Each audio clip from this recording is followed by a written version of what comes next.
Hello, everyone. Welcome to another new episode of ESL Talk. In this episode, we're going to be talking about teaching English to Spanish speaking professionals.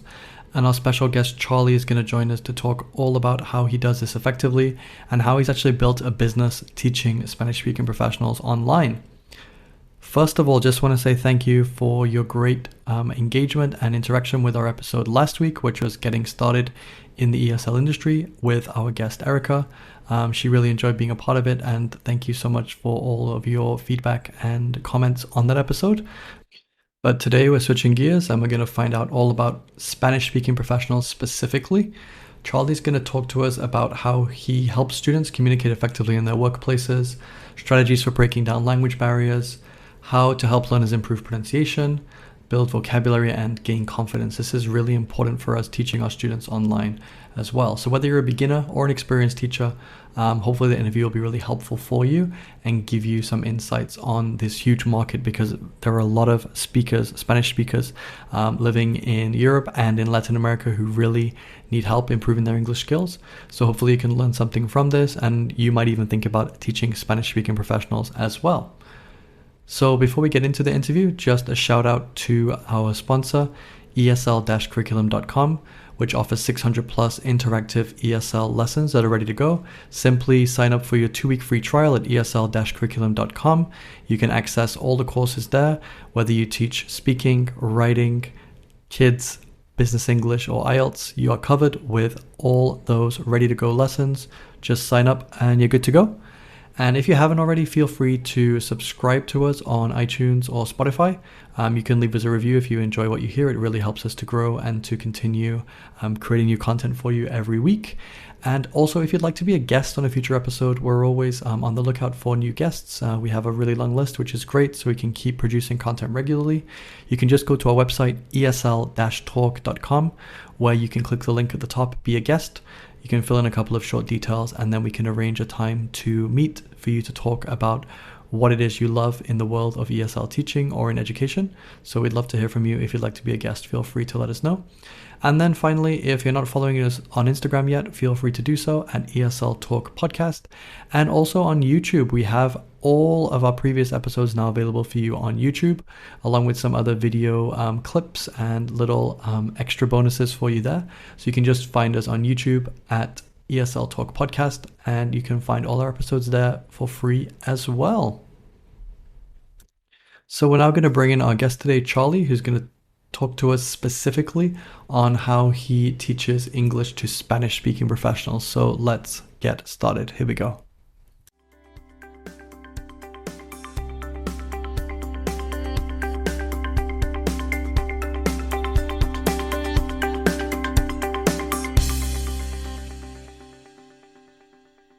All right, there we go. Hi, Charlie. Thank you so much for joining us on the podcast today. Great to have you. Thank you for having me. Yeah, it's good. It's good to learn a little bit from you today and to talk a little bit more about how to teach English to Spanish-speaking professionals. So, first of all, Charlie, could you just tell us a little bit about you and your journey in teaching so far? Yeah, so I essentially, I'm from Chicago originally, and in college I studied journalism, and I worked as a journalist. And then right after that, when I was 22, I moved to Costa Rica, and it was originally not necessary. I mean, teaching English was more of like a way to, have a job, be there, and the main intention was to learn Spanish to then be able to go back to the United States and have an advantage in journalism in that market. And then I ended up staying there for 3 years, so that plan didn't didn't go as planned. But yeah, I got my TEFL certificate. I did kind of the traditional route of working at a language school, and then there came a point in the pandemic where I ended up leaving the language school. I worked there for about a year and a half. And I had somewhat of an advantage because I'm a language learner myself. I speak Mhm. Spanish, Portuguese, and I'm kind of in the middle of learning German right now. And so when I ended up leaving the language school, I could do, advertising and communication to people that were in Costa Rica in their native language. And so that kind of paved the way to having my own company. And again, for a while, it was mainly just to keep working and staying in Costa Rica. And then I think, maybe about a year and a half ago is when I really started taking things seriously and got on social media, Instagram, and yeah, also some online platforms, iTalki, Cambly, and now more than anything, I have kind of my independent students. But yeah, I'm still on iTalki a little bit, and yeah, that's pretty much my journey right now. The structure of my business is kind Hmm. of I have a members club. That's where all my students are kind of collected, and they get access to these weekly online lessons, and then yeah, you can get into like group courses and private courses as well, which are a little bit, it's more of an investment, but they get, not only digital courses, coaching sessions, they also get everything that, the members get. And I'm starting a conversation club soon, so that's going to be cool. But yeah, that's kind of my journey, and um, that's where I'm at right now. So that's a little bit of an Amazing. introduction. No, that's great. And it seems like you followed the footprint that a lot of us did. Didn't really want to be teachers per se, but just got into it, fell into it, and made it our passion and grew something. And like you said, you started on the online platforms, and more you're transitioning away from them to doing your own business, which is what we've talked about in a lot of episodes. So it's good to hear Yeah. that you're following that trajectory. So you work a lot, obviously, with Spanish speaking professionals, working people, adults. So first of all, when they come to you for help, for guidance, what are you finding are the main challenges or the main difficulties that these kinds of students are having?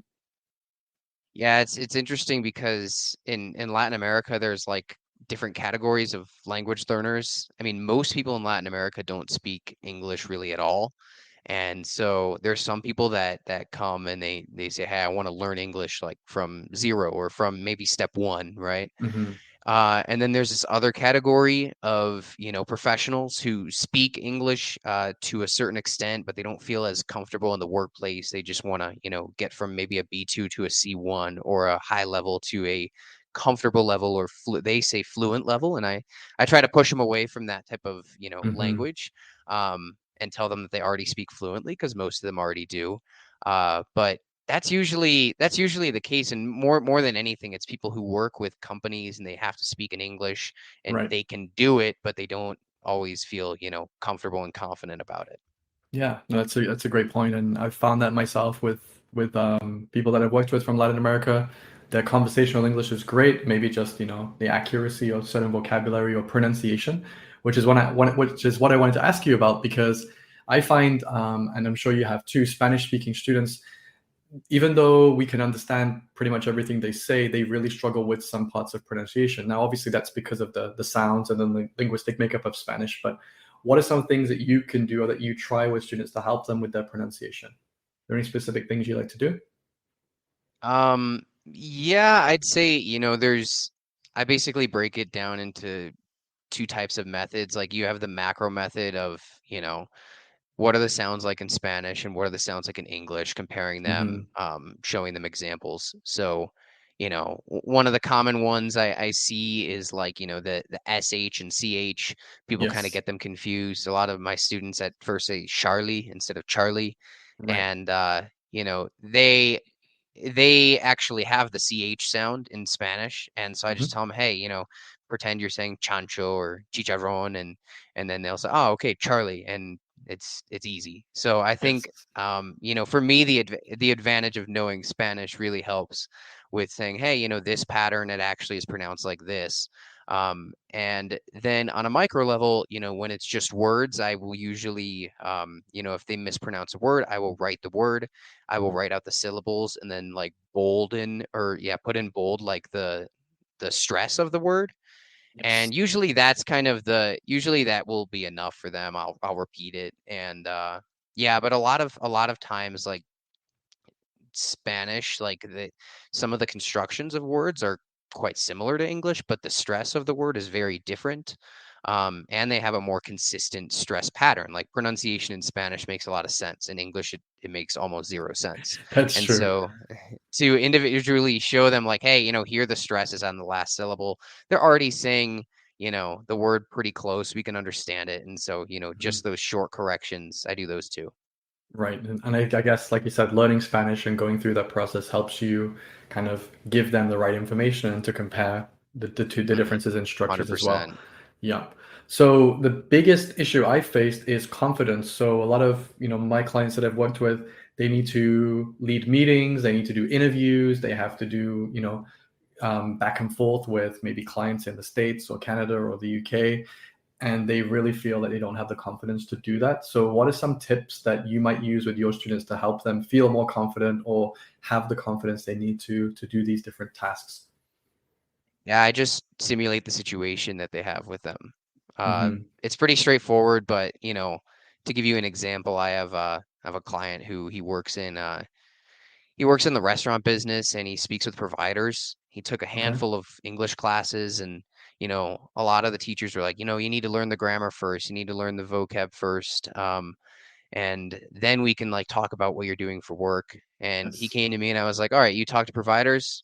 All right, let's what does the provider do? What does the provider say? And so then we just do a little role play. It takes 5 minutes.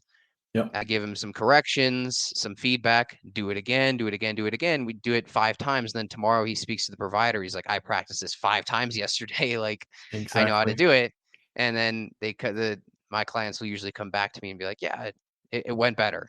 And sometimes there's So nerves. Like simple. I get it. That is sometimes easier said than done. But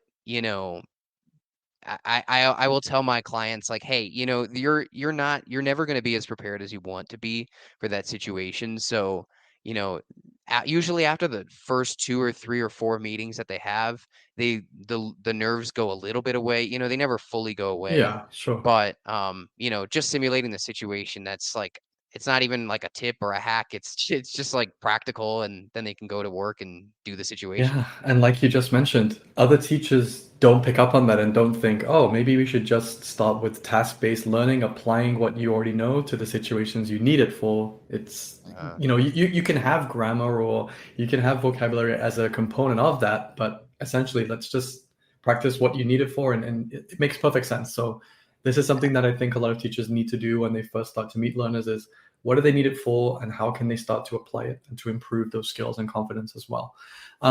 So again, like I've talked to you a little bit before, Charlie, and I've looked at what you offer. You have some really great offerings for your adult learners. How do you create engaging, relevant materials? Like, how do you put your materials together, and how do you create those lessons in a professional setting to meet the needs of your students? Yeah, I mean, I think before creating a course or a challenge or any type of, material that you're going to use with students, you need to understand what the student needs. And that's something Right. that, at the beginning, we all start out not really knowing because we're starting, right? Hmm. And I felt pretty comfortable after about 3 years teaching Spanish speakers. You would just see the same cases one after another, after another, after another. And from there, I kind of took like, what are the problems that they face, and then how can we solve them? Hmm. And so again, it was a very practical approach where, I have a background in, traditional English teaching. I can explain grammar, vocab, pronunciation. But when it comes down to it, it's, taking the situations that your students or clients are facing and then being able to solve them. So for the case of Spanish speaking professionals, it's usually meetings and emails. And then there's cultural differences as well. So I'll take Sure. time to explain that as well.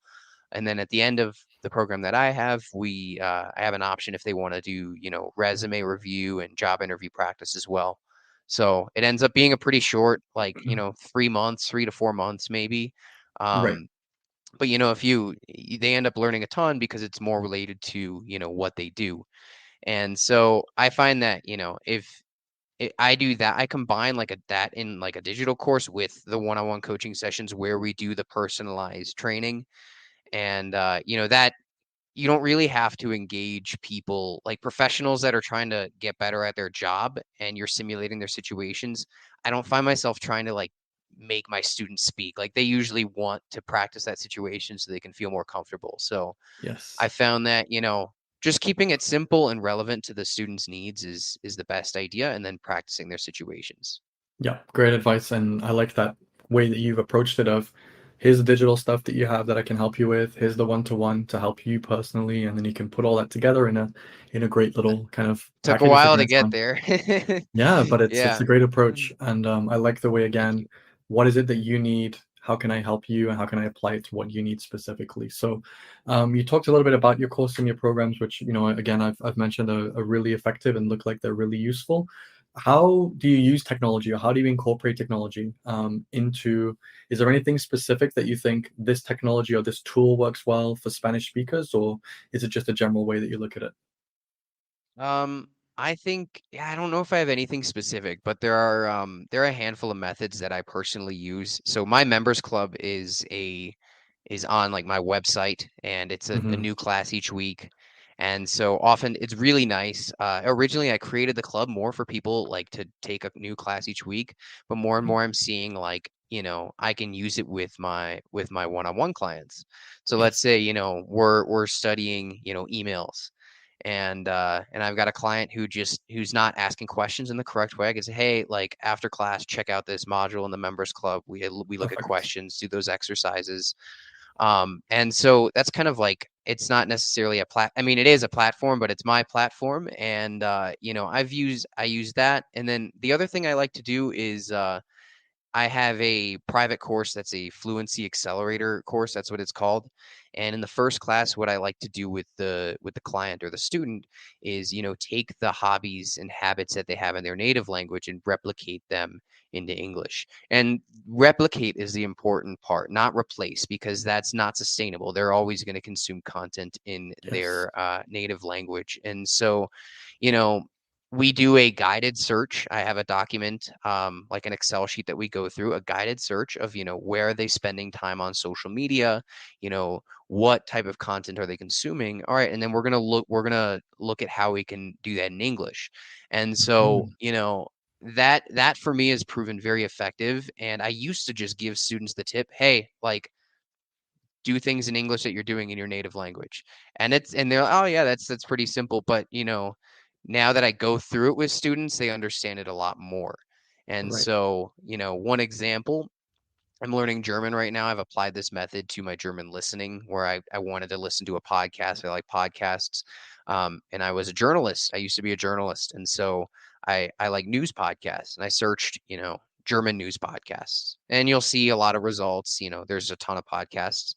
I listened to the first one, didn't really like it. The second one, it was cool, but it was really long, and it was not really something that I could do every day. Hmm. And after about three or four, I found one that was about 13 minutes every day. I could listen to Perfect. it in the morning. But it took like 45 minutes to get there, which when I realized, like, most students, if you just tell them a tip and they go 45 minutes and it doesn't work, they're not going Yeah. to continue with it. True. But I say, like, hey, I spent 45 minutes to find a habit that I've been practicing for a year and a half now. Like, it Yes. is worth it. So that's why I try to walk through it with each client and find it like on the platform that they're already using, because then they will subconsciously open the platform and be practicing English, and it won't really feel like homework. And so I think, Hmm. like, in terms of technology, I prefer to find the student where they're already at. I've tried to introduce new technologies into, my programs, and they've had varying success levels. But if the student's already using that platform, it's such an easy, it's a slam dunk. So hey, on that Yeah. platform, we're gonna find something in English, so it appears when you open it every day. Amazing. And that's good. Yeah. This is something we always say, don't reinvent the wheel, just improve what you already Right. have and just use what you already have, which is great advice. Okay, wonderful. So obviously you've worked with a lot of students, you've been at this for a few years now. Are there any particular success stories or notable achievements of your students that come to mind where you're like, wow, I played a part in helping this student do this, or I was able to play a role in helping a student to do that? What comes to your mind? Yeah, I have a handful, thankfully, and because I work with like professionals, they're all kind of like, you know, tangible. They're like material achievements. And Mhm. so, I've had had one student who he was an engineer, and he ended up becoming a senior engineer because he was able to speak English. And it was a lot of it was a confidence thing, Hmm. where I always tell my students and clients, hey, any opportunity you have at work, tell your boss, hey, I'm interested in sitting in on English meetings. And eventually that leads to, and most people are very shy, and so if you're the one that says, hey, I'm interested, this particular student, he's sat in a couple meetings, then he led a meeting, then he's gotten promotions since, and now Amazing. he's the go-to guy. And that story has replicated 5 or 6 times, just because it's a lot of times in these companies, it's people who have a certain level of English, and Yes. yes, your level is a certain, that is a certain, that determines a little bit of who's going to be leading the meeting, but oftentimes it's the confidence. If I say, hey, just go in there, ask your boss if you can go to the meetings, if you can lead the meetings, um, or participate at least in the English meetings, and that usually works pretty well. And I've had a handful of students as well who have gotten, like, we'll practice English job interviews. They end up getting jobs. That's quite common. Simulating the answers that they would have, and then just going the extra mile, similar to asking to sit in on meetings. Say, hey, feel free to, you can make a 3-page presentation of why you want to work at the company. Send it to the boss. It's in English. Amazing. It takes 10 minutes to do, and you're the only one who did it. And so oftentimes, you go the extra mile without, of course, you have to look at the amount of effort that you're doing. You don't want to be spending 20 hours on, going the extra mile. But those types of things with, consistent English practice have usually led to good results. And so actually, when you leave the links to my socials, the listeners can see on my members club page a handful of testimonials, results from students who've gotten jobs and new opportunities. Yeah. Incredible, incredible. It's great. And these little things, they might not even realize, oh yeah, that does make sense. And just by opening their eyes to that, you could hopefully have a really positive impact on their lives going forward. So we do have a lot of listeners who do teach Spanish speaking students or professionals. So what are some tips that you'd have for them? Maybe they're just starting out in the journey or they're kind of new to it. What advice would you share with them to help them be successful? Um, Learn Spanish. I think Yeah, that's the most, I don't know. easy I, as I well. I know that there's this continuous debate of, whether to use the native language in an English Mhm. class or not.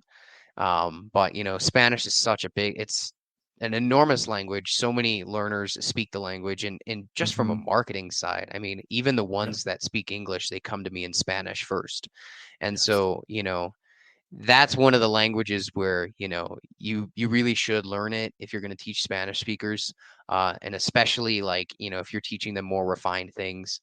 And there's enough English speakers who do speak Spanish that, if you don't Very learn true. Spanish, you might be at a disadvantage, because a Mhm. lot of Spanish speakers will seek out English speakers who speak some Spanish. So I think that's the Yes. most important part. And then from there, you know, just being organized and understanding the cultural differences. Like for Mhm. me, in Costa Rica, it's very common where, if you're making plans with someone, um, the other person might not come on time and they might not tell you. And for me, like that's like one of my pet peeves. I really, really don't like that. And especially in business. In business, I see it as disrespectful. But if you're going to be teaching, and this goes with any culture, you have to understand the nuances of the culture, and when you teach those people, you have to be prepared for those situations. And so Mhm. what I've done, you know, I have about 5 or 6 policies of, like, hey, here's the late policy, here's the attendance policy, here's the Wi-Fi policy. If the Wi-Fi goes out, here's the payment policy. And that way you're protecting yourself against, if someone shows up later, if they don't come to class, or if, they let you know that they can't come to class 5 minutes before, you're protected in some way against it. So, Mhm. you know, and almost all of my, this happened at the beginning of my business, where a lot of people, they would not tell me that they're not coming to class, or they would come to class late, or they wouldn't want to pay for a class they didn't come to. And I was always facing this, like, oh, what do I do? Do I refund the class? Do I have them not pay? Like, do I still charge them? Once I created those policies, it it has never been a question, and the students understand it too. They're very understanding. I show them that on the first day. I send them a welcome sheet with, here's your goals, here's the course, and here are the policies. We go through them together, and so everything is, completely clear. And Mhm. yeah, I think that in for any type of English teaching business, with any type of client, I think it's good to have policies. But this was one where, I saw a pattern, and so I said, hey, this is the policy. You get one chance. Like if you don't tell me and you don't show up, hey, you get one excuse, you one chance to, everybody has emergencies. But after that, it's my time. I was here. So, I think the two things I would say is, learn Spanish and then, have some type of policies and organization. Yeah. Sounds good. Good advice. Good advice. So finally, then, how can our listeners connect with you? How can they find out more about what you do? What would be the best way to get in touch with you, Charlie? Yeah. So, I'm on I think Instagram would probably be the best way. I'm at profe_Charlie, profe and PROFE. And yeah, I'm sure you'll leave the links in the Yep, description, I I'll put them assume. And underneath. Yep. yeah, so and on there, I have a link tree in my bio, so you can check out the members club newsletter. Like you can have a free consultation if you're interested in courses and classes. And yeah, for any of the teachers who, they just want more perspective, like send me Mhm. a message. I'm happy to Amazing. talk. Appreciate that, and that's great. And I like what you said before about learning Spanish because a lot of the content you post, you either post it speaking Spanish with English subtitles or vice versa, and then that just helps you appeal to a much wider base Hmm. of potential clients, which I really like as well. Awesome. I'll Yeah. drop all the links in the description below, but it was a really interesting chat and to know more about Spanish speakers as well. So thanks for your time, Charlie. Really appreciate it. Yeah, thanks for having me, Daniel. It was a good time. Okay, so there you have it. Thank you so much, Charlie, for sharing your expertise and insights into teaching Spanish speaking professionals. I will drop the link to his Instagram and to his members club page so you can see how he does things and how he successfully teaches lots of Spanish speakers every single month. So that was Charlie, and that was today's episode. Before you do go, don't forget to give us a follow on Instagram if you haven't already, at ESL Talk Podcast. You can also visit our website and apply to be a member on a future episode. Just go to esl-talk.com and you can find the link there. Be a guest, fill in some information. You can also find out more about myself and Faye, the hosts, as well as looking at all our previous episodes for free from all the last 5 seasons. We also have a link there to our YouTube, so do feel free to subscribe to us on YouTube if you prefer listening or watching that way as well. And then finally, don't forget to check out our partner, esl-curriculum.com. That's crystal clear ESL, where you can get access to 600 plus ready-made, ready-prepared ESL classes, and it covers all different types of English that you might teach online. So if you teach speaking, writing, IELTS, kids, or business, we've got you covered with a free 2-week trial and over 600 plus interactive lessons ready to go straight out of the gate. All right, that is it for this week. We'll be back again for another brand new episode next week. Thank you so much for your support, and we'll see you soon. Thanks. Bye-bye.